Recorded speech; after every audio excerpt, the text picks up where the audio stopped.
Have you ever felt like you're somehow bad at grocery shopping?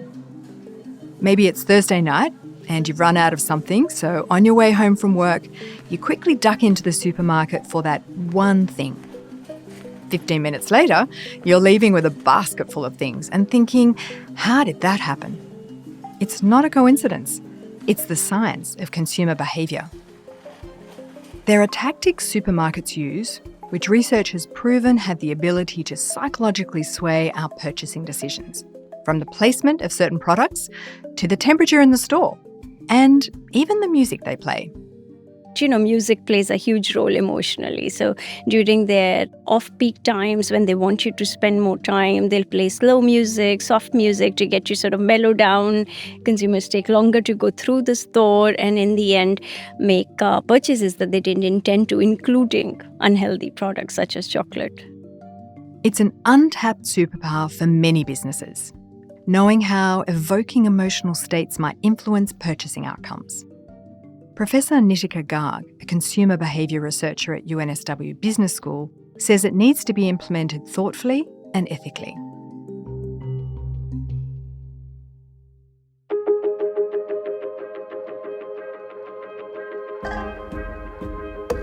This is The Business Of, a podcast from the UNSW Business School. I'm Dr. Juliette Burke, a professor of practice in the School of Management and Governance. Nitika, a lot of your research is based on emotions. What do we know about emotions and their impact on how we make purchases?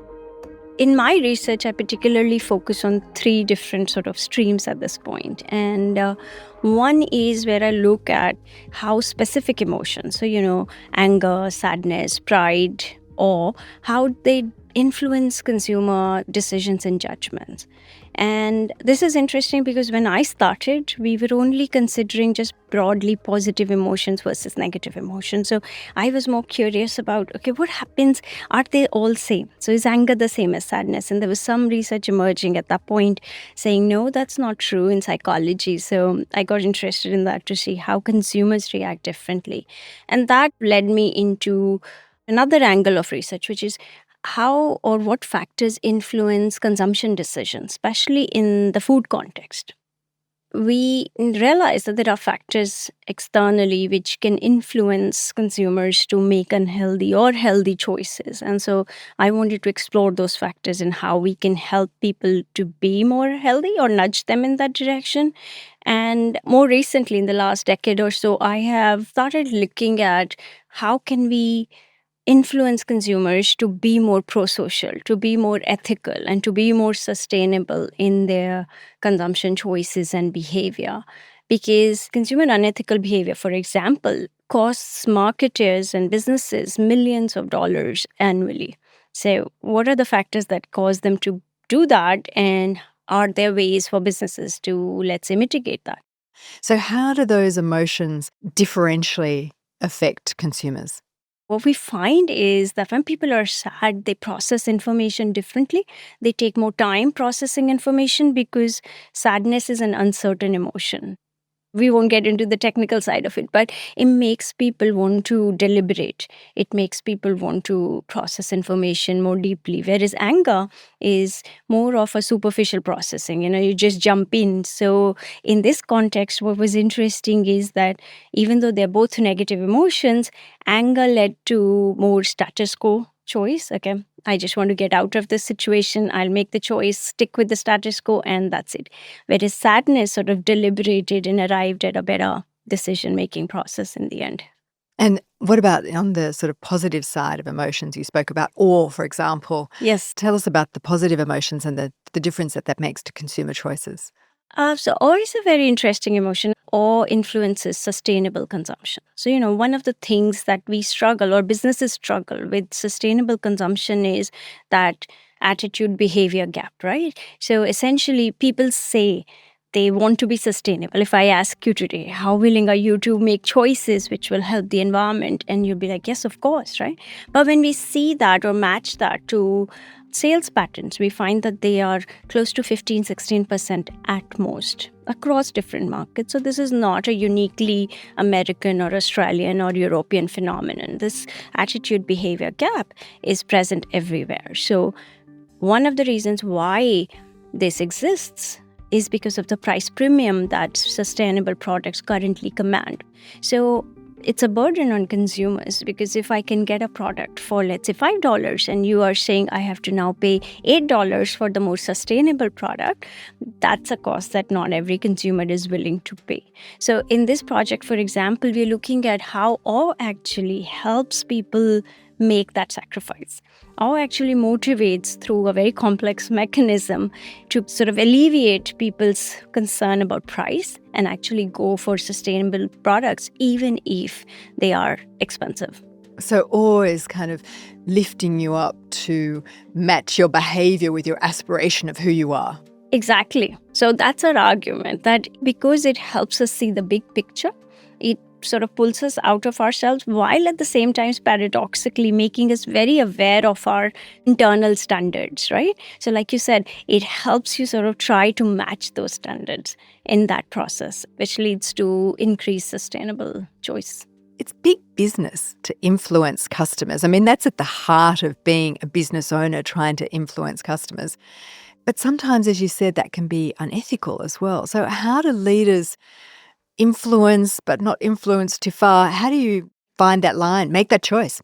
Like you said, there is a fine line between what is acceptable and what goes beyond the pale. And even going back to our supermarket example, I have talked about how some of the tactics are not completely above board, right? Because they know what they're doing and it's not always in the interest of the consumer.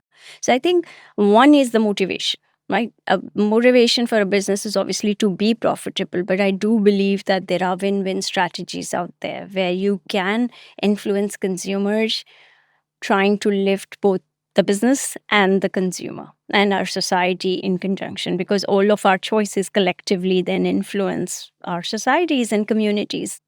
But where the drawback is, if you start using psychological tactics or these theories or findings to manipulate consumers to maybe buy more or eat more or do basically things that might not be in their long-term interest. But isn't that business? Getting you to buy more, getting you to eat more?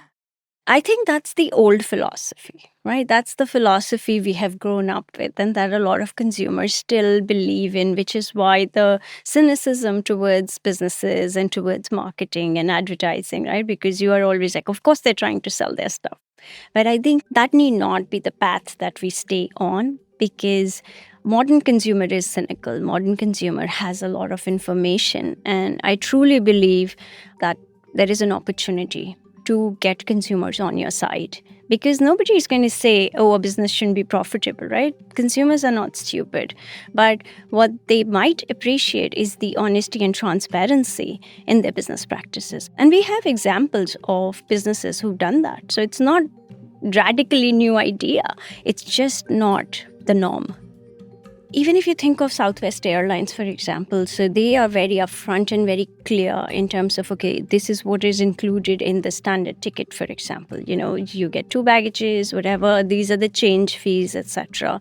And back in 2021, actually, they had a crisis where a lot of their flights were cancelled and consumers were stranded and were visibly, obviously, upset.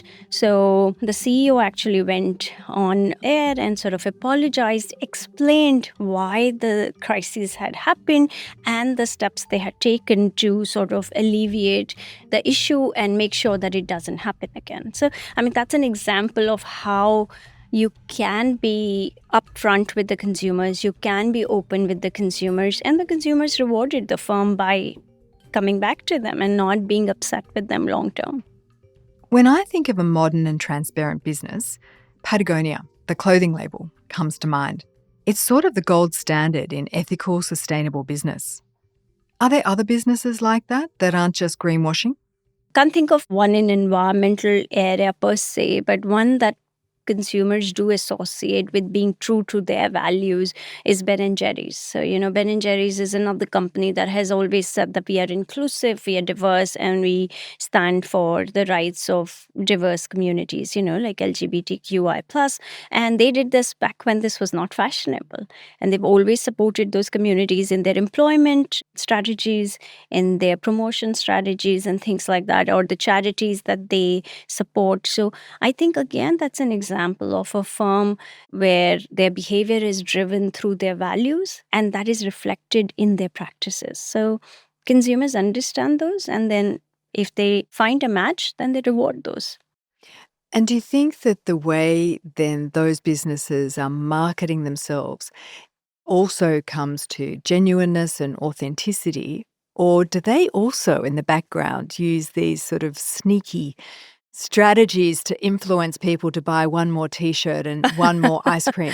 Oh, well, really good question. And that ties to a paper that I recently published about this brand activism and authenticism, right? So we said some brands do try and do just what you said, right? Which is do those with the intention to, again, sort of more of a superficial commitment to get consumers on board, on the bandwagon, or whatever issue might be prominent at that point and get their business. But I think consumers are discerning enough. They do differentiate between what we call authentic activism in that instant, because, like supporting LGBTQI+ communities can be a controversial issue in some countries like the US, right? And we have examples of backlash, etc. But they can distinguish when there is an authentic commitment versus what we call slacktivism or inauthentic behavior. Because Slacktivism. Yeah. New word. Mm-hmm. So because if you're truly committed, it comes through in your practices, it comes through in how you treat your employees or what your even employment strategies might be. It comes through in many ways. And I think people can tell that there is that difference. So what happens then when a brand doesn't get it right? So, for example, if you are just jumping on the bandwagon of, let's say, a controversial socio-political issue, for example, supporting LGBTQI community, and you're found to not be serious, what we found, at least in our research, was, well, both conservative and liberal consumers were cross with them. So they get slammed from both sides because Republicans or conservative consumers hate you for doing it at all. And the liberal consumers now hate you because you didn't do it well enough. So I think the message there was, if you really want to do it properly or don't do it at all.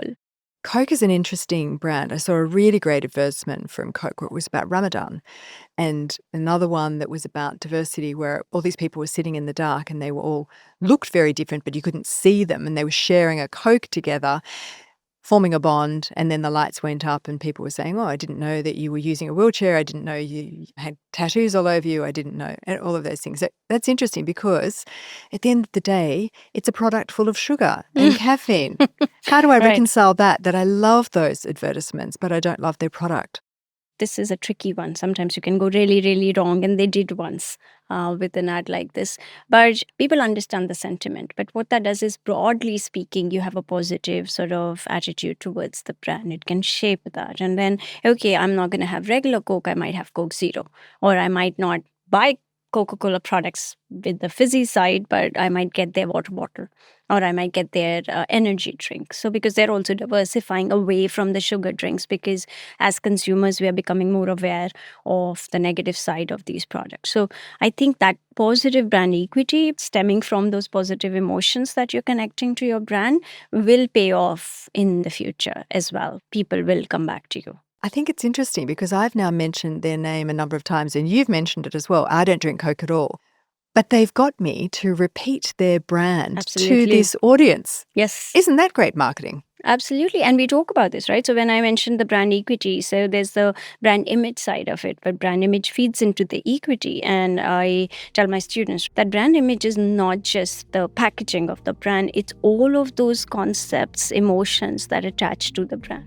So when you think of Coke, for example, you're seeing red in your head, you're seeing the can, maybe you're seeing polar bear and Santa Claus and everything else. And all of those associations feed into this holistic idea of what Coke is in your head. You said that Coke did a mistake at one stage? Yeah, so they had this ad in US a few years ago and they got a lot of backlash. So it was around Christmas time, and I think it was a group of white teenagers or maybe a mixed race group goes to some poor country or neighborhood. I don't remember the details. I think it was some South American country, and they set up a Christmas tree. So, sort of Christmas spirit, giving, and all that. But I think the backlash was, well, you're sort of whitewashing it, or you're sort of saying, oh, this is a poor community or a poor country. I don't remember the details, but yes. So, that ad of diversity, for example, it is so easy to be accused of being inauthentic about it, right? Or being very superficial. So, to get those right notes, that probably comes from your purpose, which then has to be communicated to your media company and very authentically and consciously implemented in your marketing strategy. Is there a business that you could have which says, actually, we don't care about our consumers, but we do have a good product? Less and less so. Although, I mean, if we go into the politics, right, it's all about segmentation and it's all about picking your right segment. So we know, as if you go to the American politics, nobody would have thought that Trump could be the president the first time around, let alone the second time around. But I talk about this example in my classes as well, that what his campaign and he illustrates is, if you've got the right segment, you can offend everyone. So, yes, there could potentially be a brand which is obnoxious, but if they have a grip or an understanding of their segment, then they are fine. I think Lululemon was like that, weren't they? That they said, this brand is not actually for people over some top size. Yeah. We're only for the people who are size 6 or size 8, something like that. Yeah, but I think right now they'd cop a lot of backlash. A lot of flack for that one. Yes, exactly. Because I think consumers are more aware and they want to be more inclusive. So, yes, I might be size 6 or 8, but I might feel bad about wearing a brand that is so obviously out of sync with the modern sentiment. Actually, that's a really good point. This idea that organizations are not just selling to the immediate consumer, but that consumer has their own values, has their own friends, their own family. So you're actually selling to a broader group of people. And therefore, if you get it right, you're actually building a community, you're activating a larger group of people. Have you done research around that as well? I haven't, but there is research on brand communities, but it doesn't quite look at this angle, which is an interesting one, that, okay, I'm a size 6, so I could fit in their segment, but I have a friend or a family member who's a size 12 maybe, and then I get offended on their behalf, thinking, how can you be that kind of a brand in today's day and age? So I'm not going to buy your brand because of that, and vice versa, right? Like Dove, an example of a very inclusive, very body positive image brand, and they have really done well for themselves. And it's not just in those plus size segments, they've done well overall because of that commitment. So can you talk about the types of transgressions that organizations might do and the consequence on consumer behavior? There can be two main kinds. One is performance based, where there's something wrong with your product, and you have an issue and consumers have negative experience with the brand, and what happens then.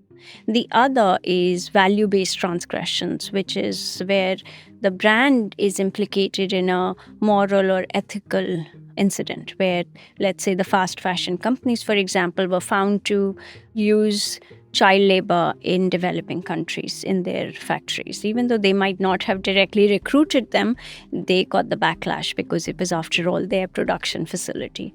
So that's a value base, which is not implicating the quality of the product, but it is the value system, or it's sort of reflecting negatively on the values of the brand. And is there a different consequence then if one is just a product failure and one is a values failure?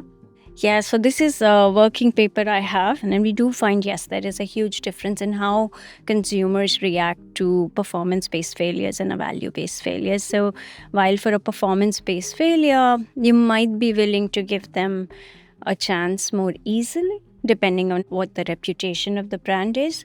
So, for example, Nike had this issue with, I think, their Nike Airs at one point. The soles were falling off or something, and then the consumers were getting hurt. But we know that it didn't have any long-term consequences. But on the other hand, like these fast fashion example, that took a lot longer for the brands to recover from. So just going back to the emotions, your research around emotions, and now that listeners know awe is a good one to inspire, what would you advise organisations in terms of creating the right emotions to reflect well on their brand, not look like manipulation, and also get consumers to buy?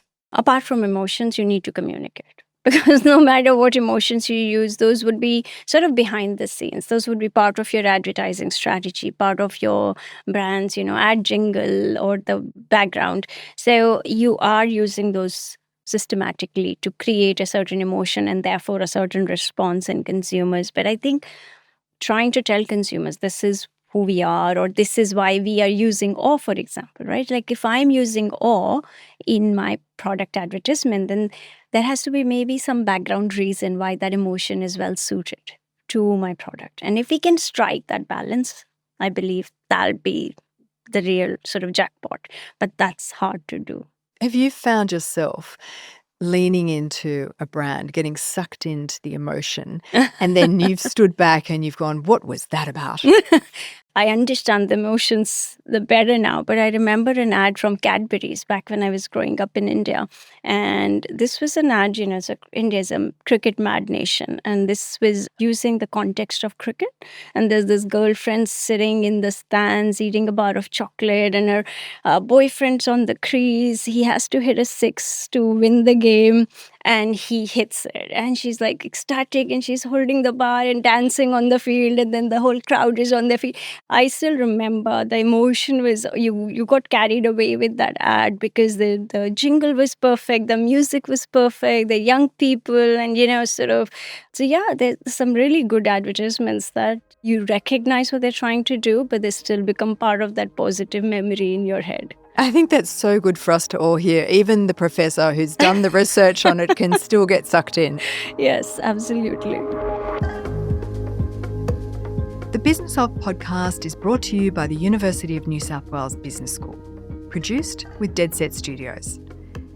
If you want to learn more about marketing, its potential ethical pitfalls and how to avoid them, you'll like our episode with Dee Madigan, a marketing expert and a regular commentator on shows like The Gruen Transfer.